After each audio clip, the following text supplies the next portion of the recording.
नमस्कार दोस्तों, मैं ईश्वर सर और आप देख रहे हैं आर्यभट्ट इंस्टीट्यूट यूट्यूब चैनल। दोस्तों, आज हम बेसिक इलेक्ट्रिकल इंजीनियरिंग में केसीएल किरचॉफ्स करंट लॉ के बारे में डिस्कशन करेंगे।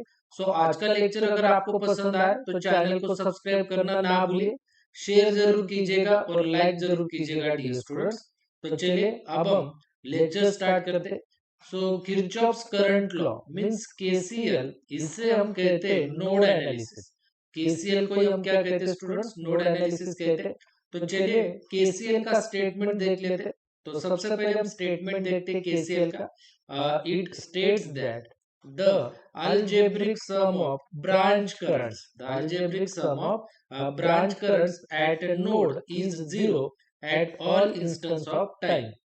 तो केसीएल का स्टेटमेंट होता है, आपको पता होना चाहिए केसीएल का स्टेटमेंट।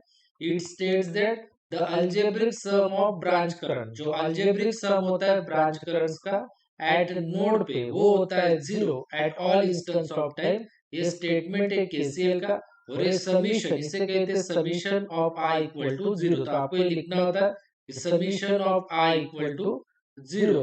और आपको लिखना है नेक्स्ट स्टेप में at any node in a network the sum of incoming current is equal to the sum of outgoing current। तो कौन से भी नोड होता है नेटवर्क पे, कौन सा भी नोड होता है नेटवर्क पे, the sum of incoming current is equal to the sum of outgoing current। तो फॉर एग्जांपल देखिए, मैं कंसीडर करता हूँ एक सर्किट, कंसीडर अ सर्किट। देखिए एक सर्किट कंसीडर करता हूँ मैं।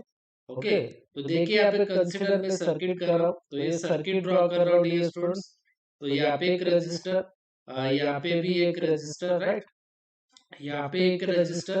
ओके, और यहाँ पे मैं ये सर्किट आपके लिए ड्रॉ कर रहा हूँ। ओके, तो एक फॉर एग्जांपल सर्किट लिया मैंने, और इस सर्किट में इस पॉइंट को कहते हैं नोड। ये जो पॉइंट है इसे मैं वी ए नाम देता हूँ, वी ए नोड को, इसे नोड कहते हैं, राइट। और ये R1, ये R2 और ये R3, राइट। इसे कहते हैं हम, देखिए ये यहाँ से लेकर, देखिए यहाँ से लेकर यहाँ तक, इसे कहते हैं डियर स्टूडेंट ब्रांच। इसे हम कहते हैं ब्रांच वन। देन देखिए यहाँ से लेकर, ये रजिस्टर से लेकर यहाँ तक, इसे हम कहेंगे ब्रांच टू। देन यहाँ पे होगी ब्रांच टू। और यहाँ से लेकर ये रजिस्टर है, इसे कहते हैं रजिस्टर, ये रजिस्टर है। तो ये होगी यहाँ से लेकर यहाँ तक, देखिए यहाँ से लेकर यहाँ तक, इसे हम कहेंगे ब्रांच थ्री। इसे हम कहेंगे ब्रांच थ्री। ये वोल्टेज V1 और ये वोल्टेज V2, राइट। ये वोल्टेज है डीसी वोल्टेज, मैंने एक्सप्लेन किया इस सिंबल को क्या कहते हैं, डीसी वोल्टेज। ये भी डीसी वोल्टेज है। तो अब हम क्या करेंगे, देखिए फॉर एग्जांपल देखिए, ये जो करंट की डायरेक्शन में, फॉर एग्जांपल ले रहा हूँ, करंट की डायरेक्शन ली मैंने I1, राइट। देन यहाँ पे इस करंट की डायरेक्शन ली मैंने, देखिए यहाँ से इस करंट की डायरेक्शन ली मैंने ऐसे I3, और इस करंट की डायरेक्शन ली मैंने I2। ये मैंने फॉर एग्जांपल लिया। यहाँ पे I1, ये होगा आपका I2, और ये होगा आपका I3। तो आपने क्या कहा है, एट एनी नोड मींस ये नोड है, right. At any node in a network, ये पूरा नेटवर्क है, पूरा नेटवर्क है। The sum of incoming current, तो देखिए इस नोड पे इनकमिंग करंट कौन कौन से इनकमिंग करंट, देखिए I1 ये नोड की तरफ आ रहा है मींस इनकमिंग करंट। तो I1 राइट इक्वल्स टू, और आउटगोइंग करंट देखिए इस नोड से कौन कौन जा रहा है, I2 जा रहा है और I3 जा रहा है। तो I2 और I3 ये आपको इक्वल्स टू की इस साइड में आया समझ में। फिर से बताता हूँ, एट एनी नोड, नोड पे इन अ नेटवर्क, ये पूरा का पूरा नेटवर्क है, हमने कंसिडर किया एक नेटवर्क या सर्किट। कंसिडर सर्किट या फिर नेटवर्क, सर्किट और नेटवर्क एक ही होता है।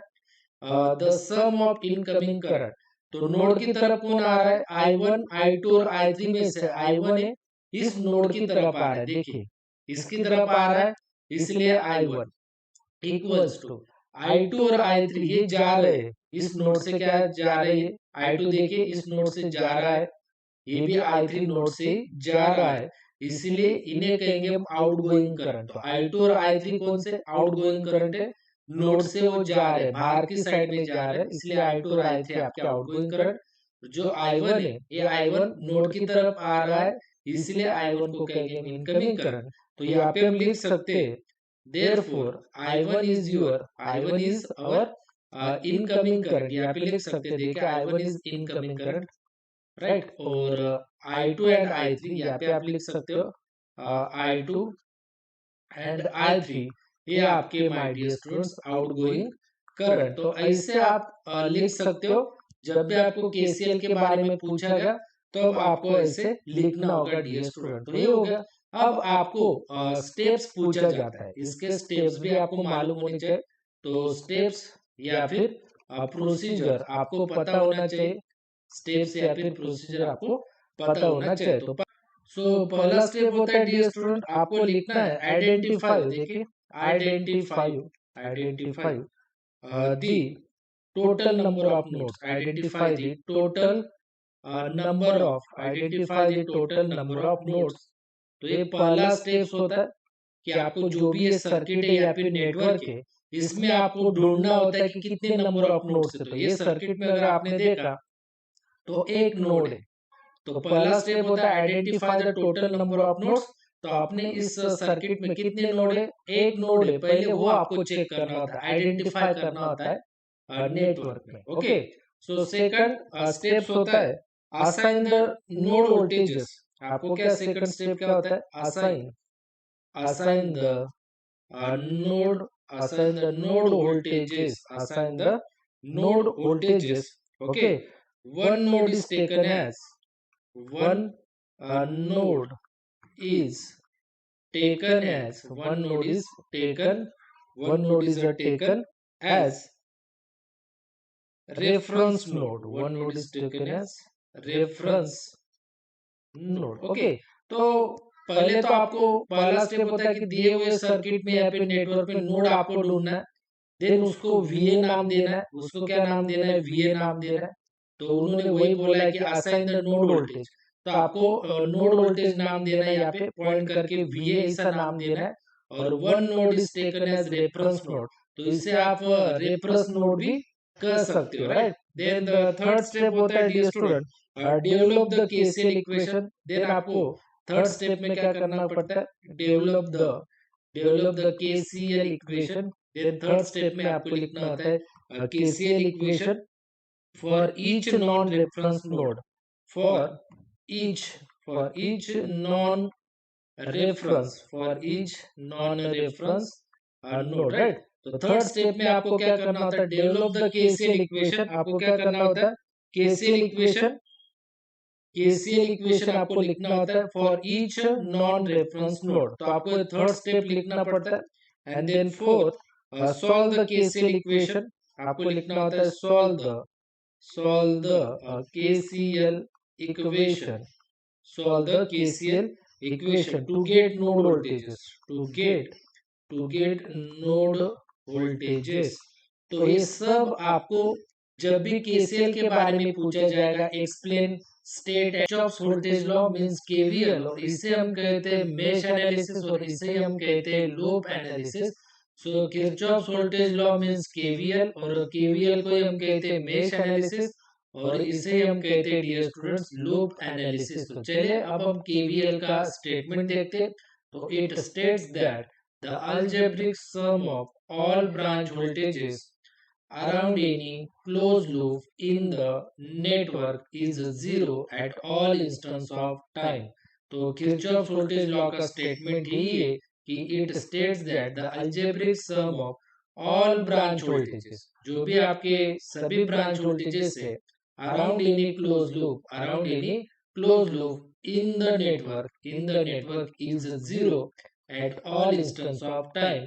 और इसे कहते हैं हम समीशन। तो summation of V equal to आपको लिखना होता है summation of V equals to 0। Okay, तो ये हो गया स्टेटमेंट। अब आपको फॉर एग्जांपल कंसीडर करना है, कंसीडर अ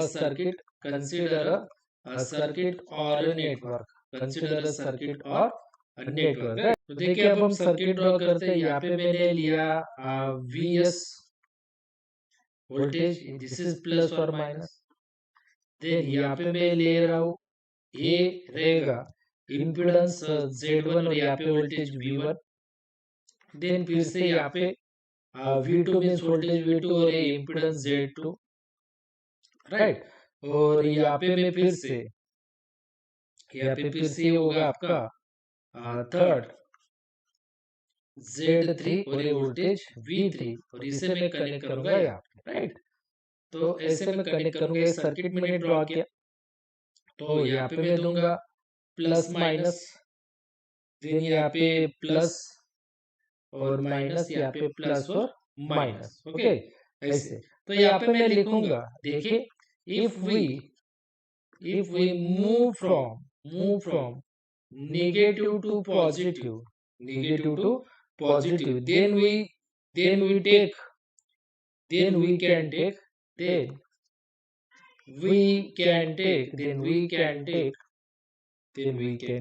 पॉजिटिव वोल्टेज। तो आप तब क्या ले सकते हो, पॉजिटिव वोल्टेज ले सकते हो कब, जब आप नेगेटिव टू पॉजिटिव जाओगे तब आप ले सकते हो पॉजिटिव वोल्टेज।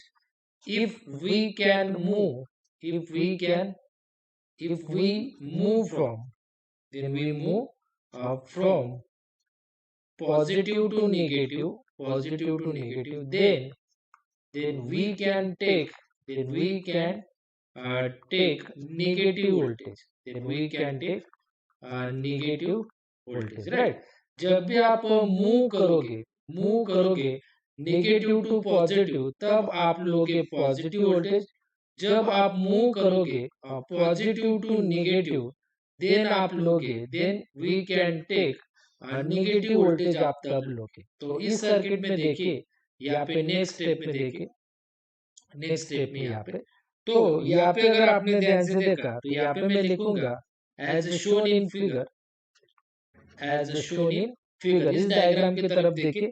तो मैं यहाँ पे देखिए निगेटिव टू पॉजिटिव जा रहा हूँ, तो निगेटिव टू पॉजिटिव अगर मैं गया, निगेटिव टू पॉजिटिव जा रहा हूँ, देखिए निगेटिव टू पॉजिटिव, तो निगेटिव टू पॉजिटिव अगर मैं गया तो पॉजिटिव वोल्टेज लूंगा, मतलब Vs लूंगा मैं पॉजिटिव, राइट। देन देखिए यहाँ पे V1 लूंगा मैं, V1 देखिए पॉजिटिव टू नेगेटिव क्या है, देखिए पॉजिटिव टू नेगेटिव क्या है, नेगेटिव वोल्टेज। तो मैं यहाँ पे लूंगा नेगेटिव ऑफ V1। देन यहाँ पे भी देखिए पॉजिटिव टू नेगेटिव अगर मैं गया, तो मैं लूंगा नेगेटिव वोल्टेज, तो V2 भी लूंगा मैं नेगेटिव।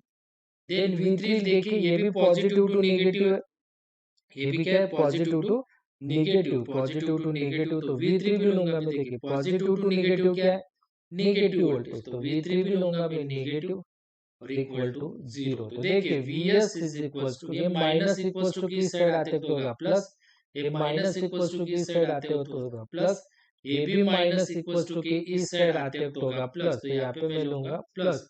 तो ये मिला आपको Vs is equal to V1 plus V2 plus V3। तो ऐसे आपको लिखना होगा।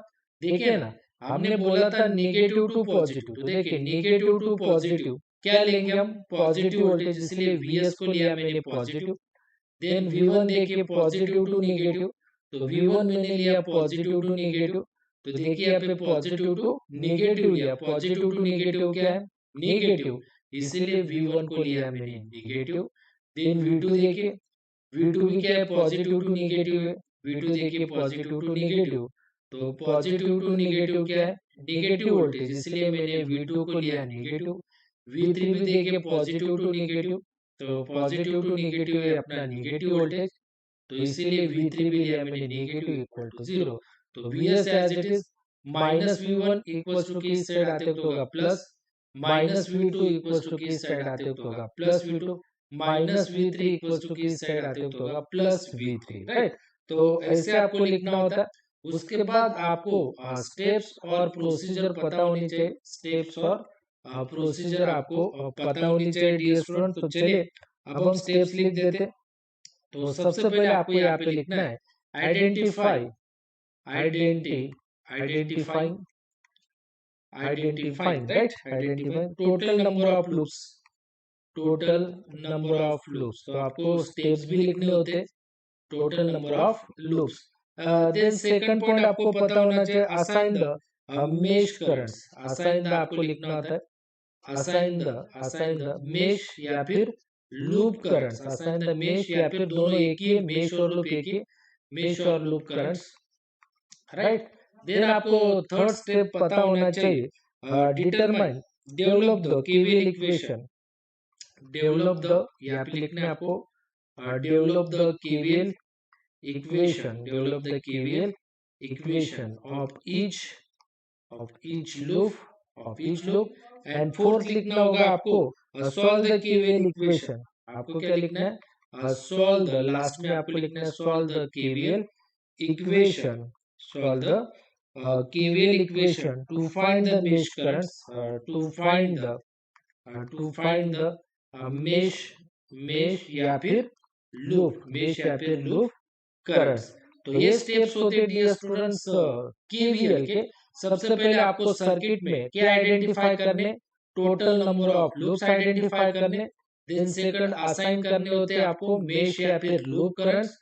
देन थर्ड डेवलप करने होते हैं आपको KVL equation of each loop and fourth में आपको सॉल्व करने होते हैं KVL equation to find the mesh या फिर लूप करंट्स।